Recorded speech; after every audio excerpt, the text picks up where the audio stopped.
Welcome to the Corporate Treasury 101 podcast. This episode is a combination of the previous two episodes on short term investing. In this episode, Guillaume will take us through what considerations a corporate treasurer needs to take into account when managing the short term cash of a corporation, and also the instruments that they can use to achieve those goals. We hope you enjoy the episode.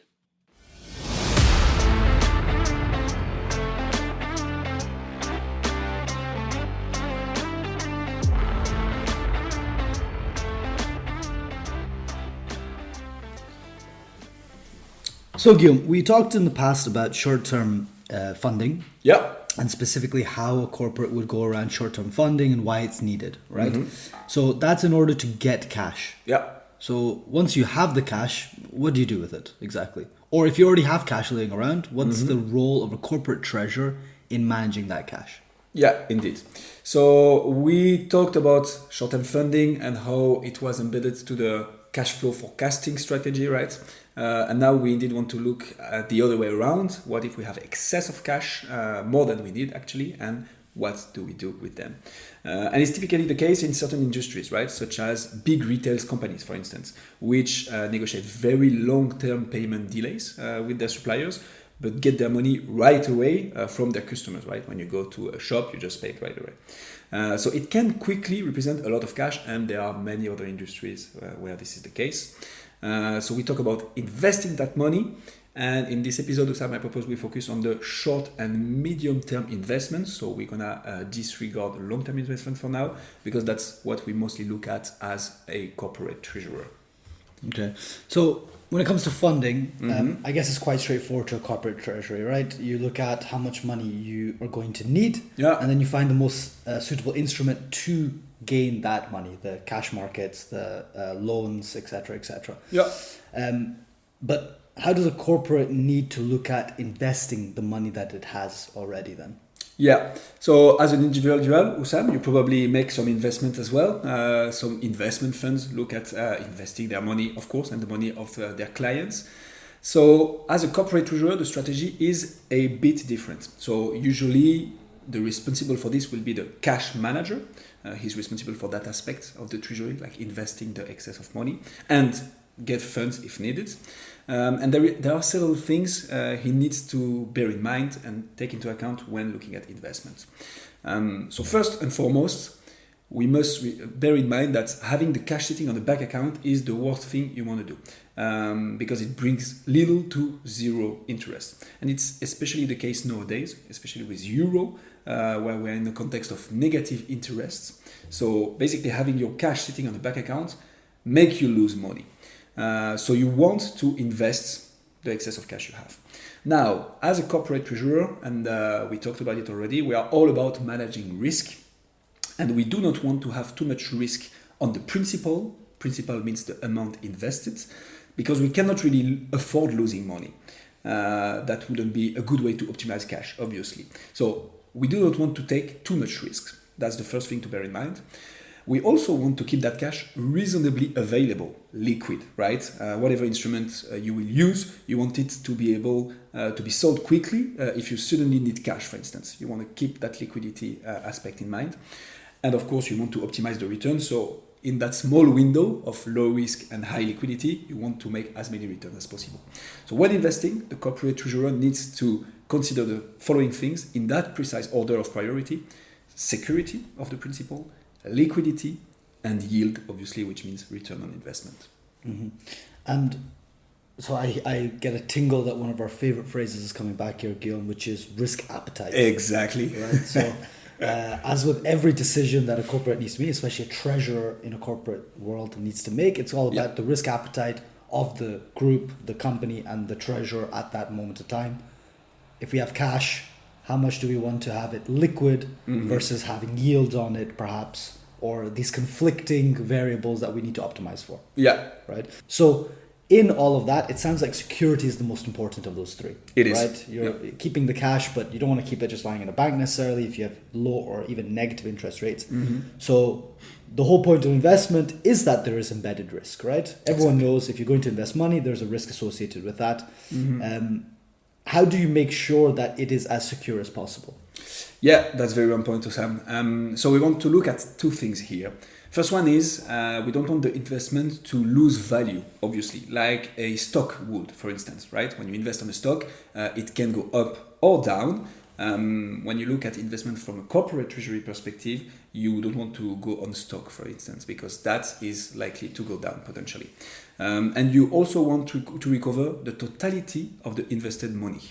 So there are several things to tackle this. As a treasurer responsible for the investment, you closely monitor the credit and counterparty risk. There are some small nuances between the two of them, but basically what we have to remember is you want to avoid the possibility of a loss resulting from a borrower's failure to repay a loan or meet contractual obligations. So it can be for the totality of the principal or even part of the principal. So you want to look at investments that have a low credit risk, and you want to look at counterparties with a good credit rating. And that's where I think we divert away from the example of the individual investor, right? Whereas an individual investor might have more looking at yield. Here it's really about securing the money so that you don't lose it, right? Exactly. So you talked about credit rating. I've heard of credit ratings before. I think most of our listeners will have an understanding of what credit rating is. Indeed. But maybe it's a little bit different in the corporate world. Like what kind of companies are managing credit rating for a corporate, for example, Guillaume? Yeah, so you might have heard of those rating agencies, Moody's, S&P, Fitch. Those are rating agencies. We've especially heard about them after the 2008 crisis, right? When they were securing that a lot of banks were really safe, and in the end it appeared that not that much. But anyways, this is for a specific context. Those agencies and their role is to run thorough, as much as possible, analysis of the financials and more aspects of the businesses, and assess whether those businesses are likely to repay their debt if lended money or not. So the worse the rating, obviously the more risk there is of not getting your money back as an investor. As a corporate treasurer, you want to look at those ratings, or in more global aspects and a more global perspective, you want to look at how likely the counterparty you are investing your money for is to repay your money. And vice versa, right? As a corporate treasurer, you probably want to make sure your own company metrics are also Very true. In a good health, Yeah. so that when you need short-term investment or short-term funding in the future, then you also want to be a credible party to be lended to. Absolutely. Yeah. Going back again to the whole risk appetite thing, right? Like at the end of the day, corporates also want to make money. And the basic, well, maybe not an all-standing principle, but a well-known principle of investing overall is high risk is high reward, right? Yeah. So does that apply here as well? Still? Absolutely. So yeah, the higher the risk, the higher the reward, right? When you lend money to a company that has a low rating by one of those agencies, Moody's, S&P, and Fitch, by nature, the interest rate they will have to repay you will be higher than a well-rated counterparty. But here again, as a treasurer, you want to minimize and mitigate any kind of risks linked to money. So you do not want to make risky investments, even if those would imply high rewards. So you want to look at the counterparty that have very good, or at least good credit ratings. And as you mentioned at the beginning of this episode, it comes back again to the risk appetite and the overall treasury policy and risk policy of the company. There could be exceptions, of course, where certain financial and treasury departments willingly decide to take risks on their money. That exists, but it's rather rare. And again, we are risk managers, so we want to minimize it. Okay. So I like the way you started off the episode by saying like the hierarchy of criteria which you're looking at these investments to. You said it was security first, yes, liquidity, and then yield. So help us with the liquidity aspect of that. You obviously want the cash available as much as possible, but you don't want it just sitting in a bank because of the low interest rates, right? Yeah. So that's why even if you're going to invest it so that you don't lose out from an interest rates point of view, because you could have negative interest rates, or from an inflation point of view, so you want to make sure that your money is still in real terms the same amount or better. But that needs to be as accessible as cash, ideally, right? Why is that the case? So you indeed want to make the difference between different things. So first of all, you need still a reserve of cash that will be available in an instant, like from a day to another.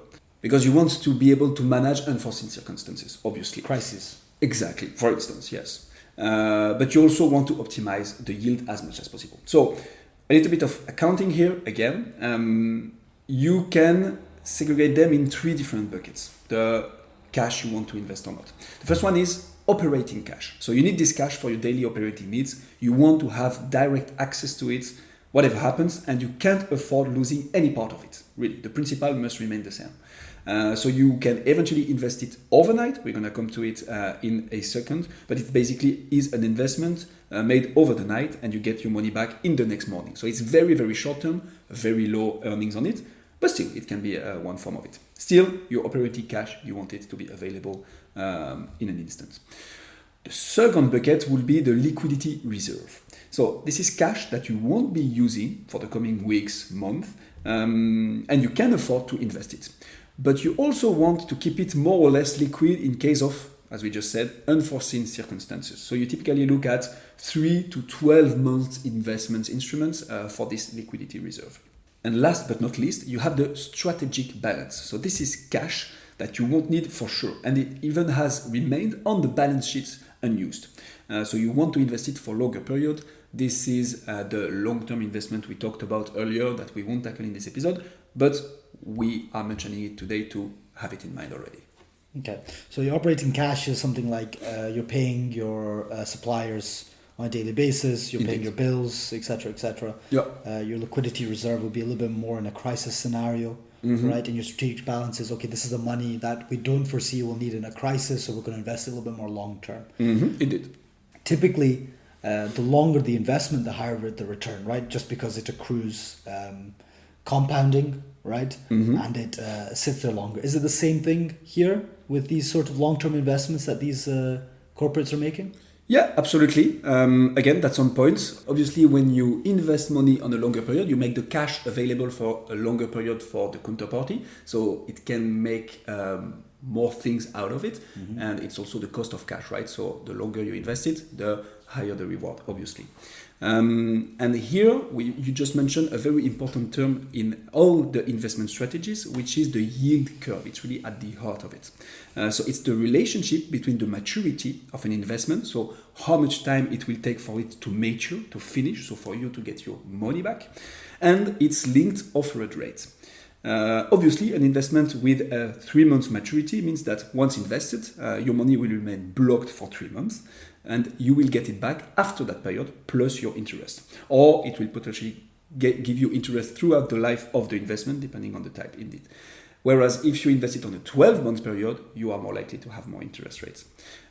Typically, in normal market conditions, the longer the maturity, the better the interest rates indeed. There can be some small exceptions sometimes, especially in recession time, where we consider that the money invested will not be worth as much in a longer period than in the short term, but that's really a specific case.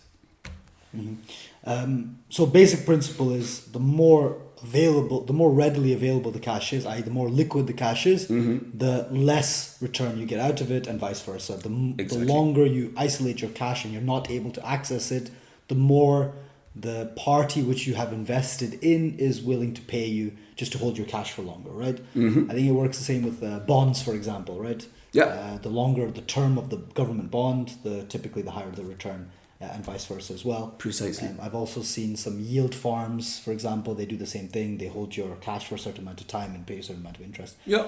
Those are from the individual level. So I assume it's, again, the same on the corporate level. It's linked. We're going to come to it in a minute. But indeed, those are instruments that are also used in the corporate world. Absolutely. So, again, risk appetite, right?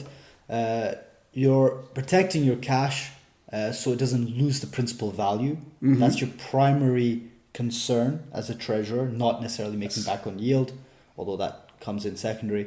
So you don't want to make risky investments because you don't want to lose the money, and therefore you're willing to not make that much yield or interest or money back on it. Yes. Right?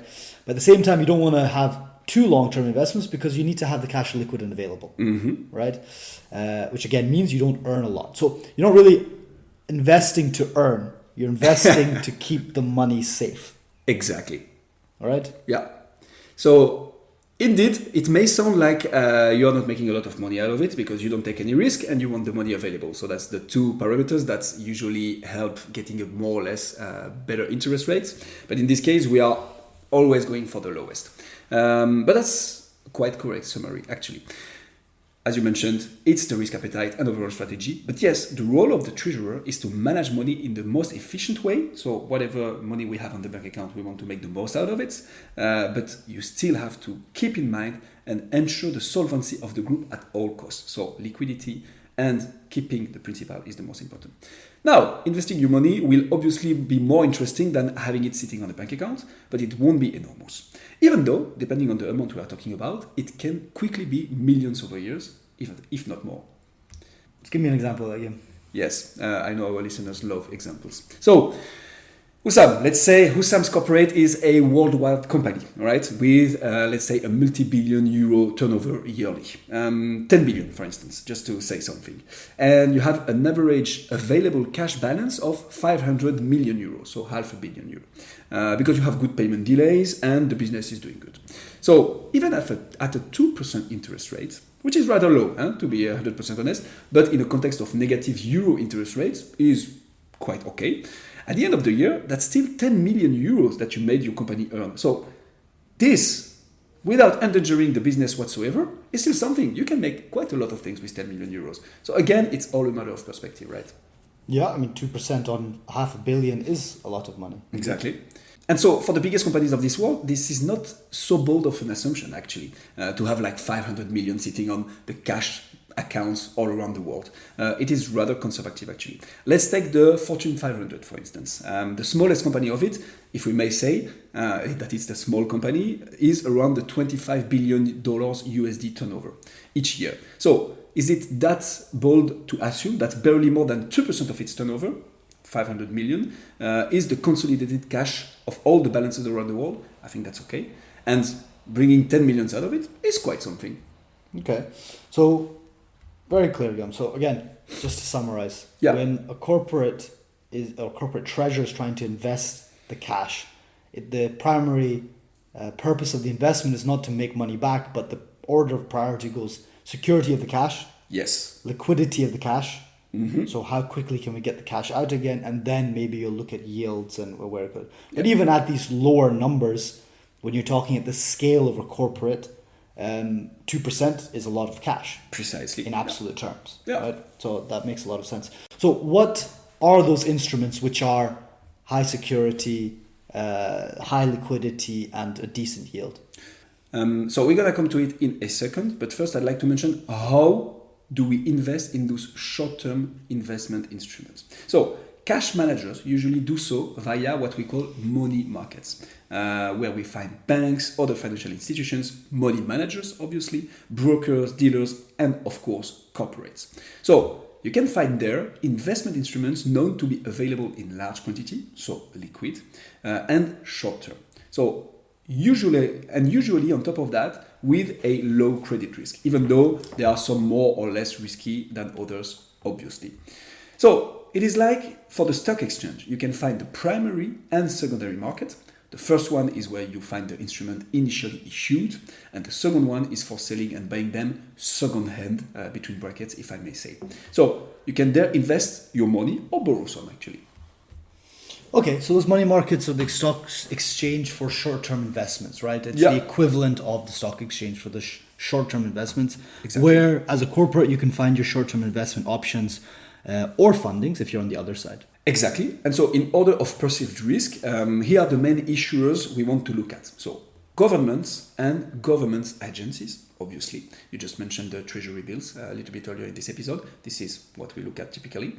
Secondly, we have the banks and financial institutions that are a bit more risky than governments and government agencies, but typically banks with all their mandatory and by law force ratios, etc., are quite considered safe. And finally, corporations.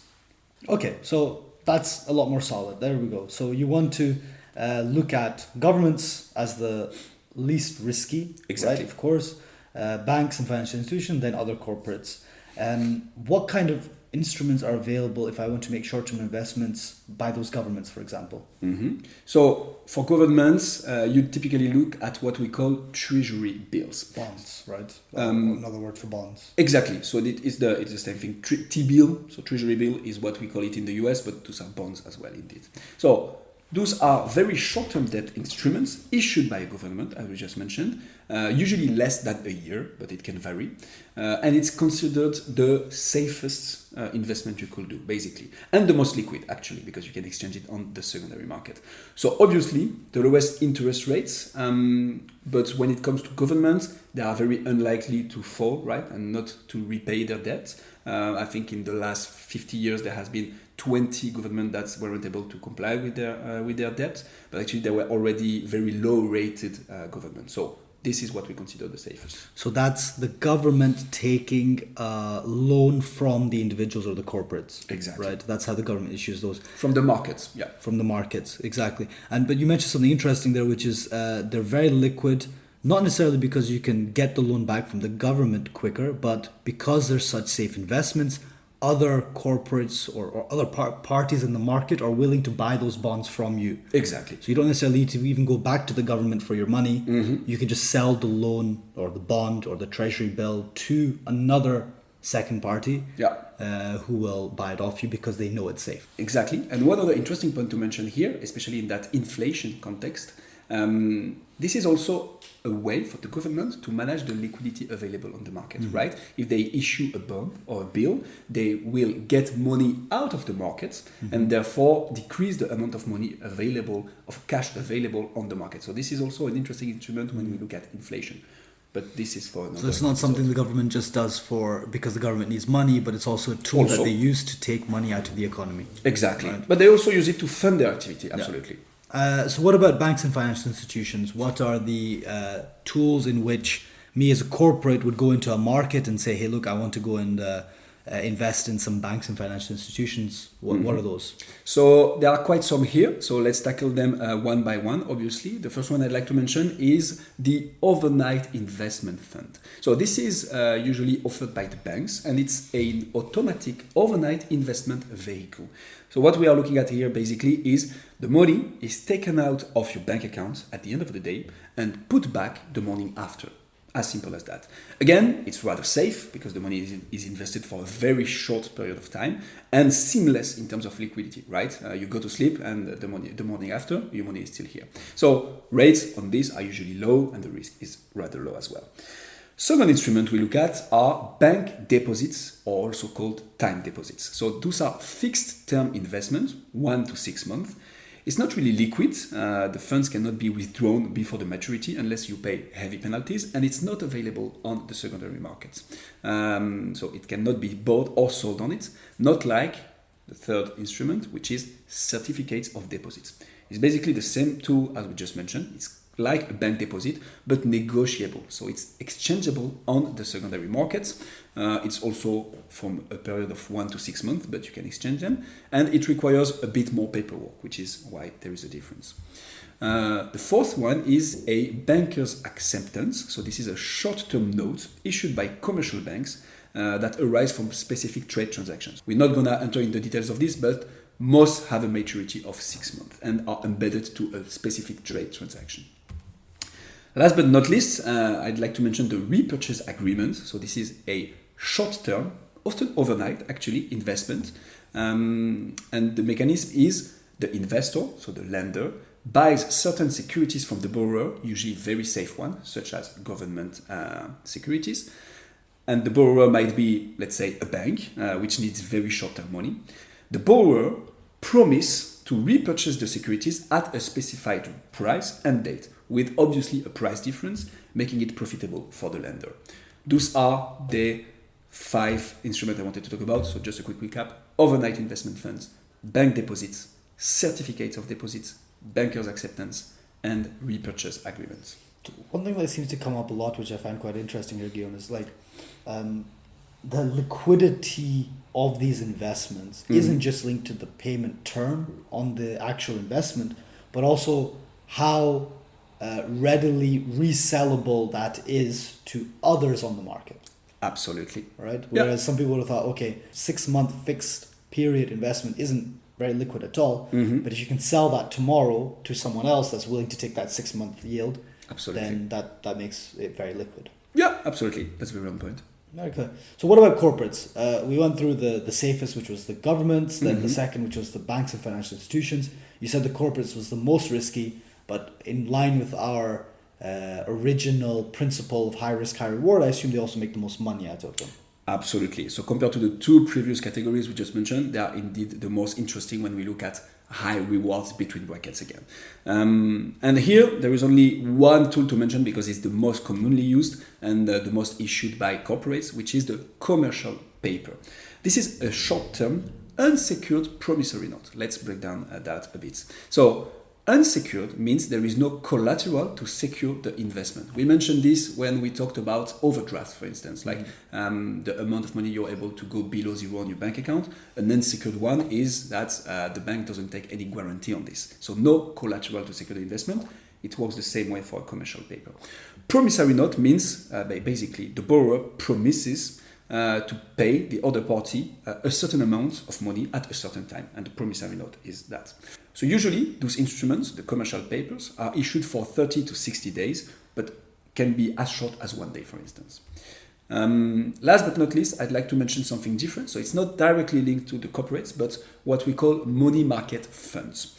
So those are standalone pooled investment which actively invest in all the instruments we just mentioned above.